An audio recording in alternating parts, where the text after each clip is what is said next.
I want you to imagine yourself in this situation. You're a teenager, somewhere between the ages of 13 and 19.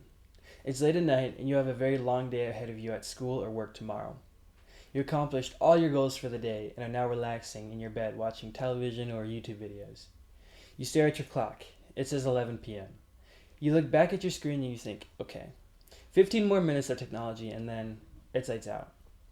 You look up again and what? 3 a.m.? What, again? This is the fourth night in a row you've stayed up so late into the morning, barely even aware of the time as it flew by, and for what? The final five episodes of the show you've been watching couldn't have been saved until tomorrow? It's okay though. You're young. You'll bounce back. What's a couple days of tiredness going to do to you anyway, right? Many people find themselves stuck in this loop for days, even weeks at a time. It's something that once you're in, it's very difficult to force your way out of. A psychological dependence is created. A longing for entertainment, even the cost of your own well being, does not always satisfy. Sound familiar? Well, it should. A repetitive engagement of behavior that inhibits normal daily routine, otherwise known as an addiction, is a very serious internal struggle that many people continuously battle with every day of their lives. Today, I would like to discuss the harmful effects that social media has on our youth, especially teenagers, and how limiting its usage is important to keep good mental health, social interaction, and normal daily habits. Technology holds a unique and arguably irreplaceable status in modern life.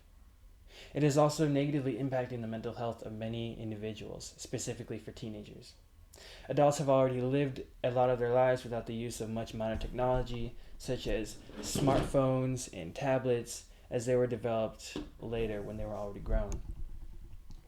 Technology doesn't seem to have the same pull on them compared to the younger generation.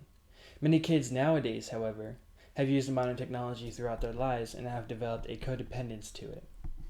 They are entertained and glued to their screens while companies profit off of them.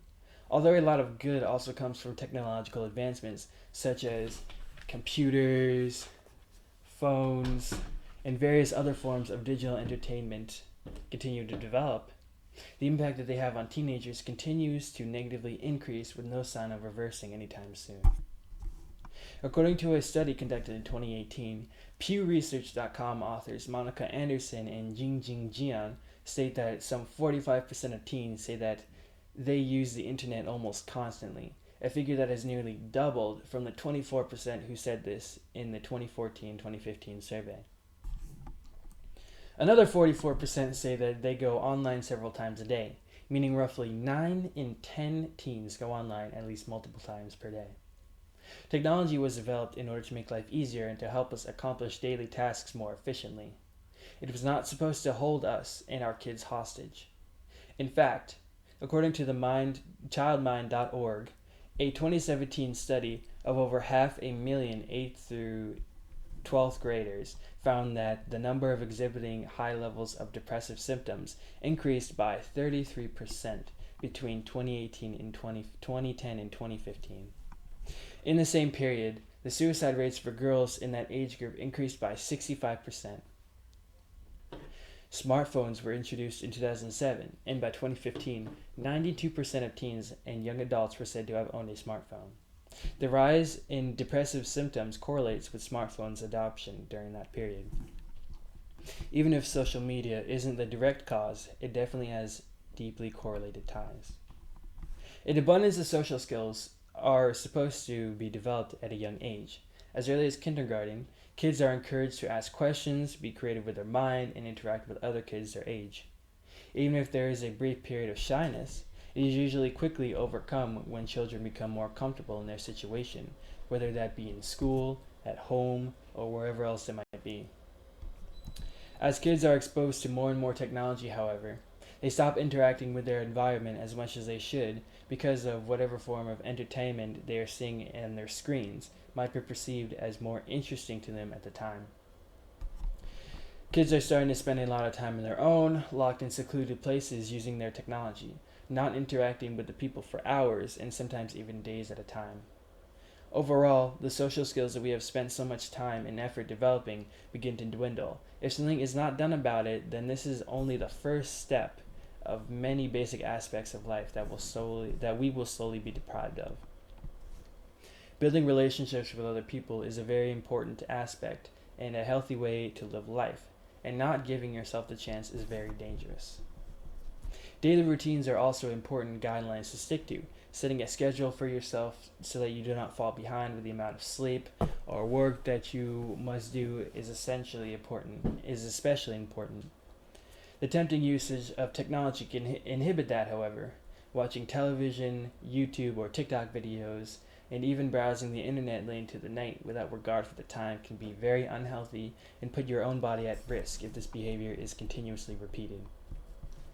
According to sleepfoundation.org author Eric Suni states that without sleep, the brain struggles to function properly. Because they do not have time to recuperate, neurons become overworked and less capable of optimal performance in numerous types of thinking. Little sleep can also lead to compromised immune systems, making you more susceptible to sickness, feelings of fatigue during the day, such as headache and dizziness, and not having a good memory as you should, non-desirable testing scores, and the list goes on and on. In conclusion, not everything that deals with technology is bad. That is not the point that I'm trying to make. There are plenty of amazing advancements that scientific field has made and will continue to make to help our society prosper. The creation and advancements of the telephone has allowed for communication over a much wider distance. The television has enabled the spread of news in a fast and concise manner, and the creation of video games has the ability to let the players alleviate stress and even escape from their everyday life. That being said, spending too much time, so much though that it engulfs your whole life, is very dangerous.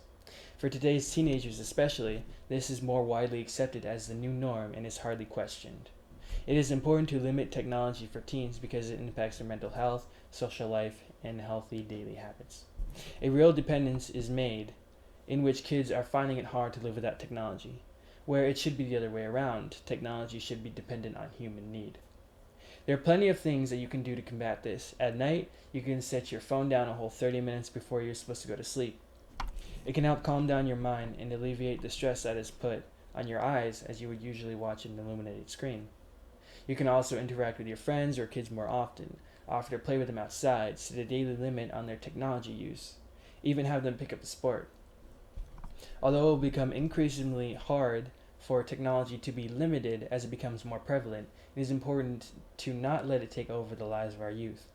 They are the future and will need to develop skills as they grow older in order to interact with the society around them. Thank you.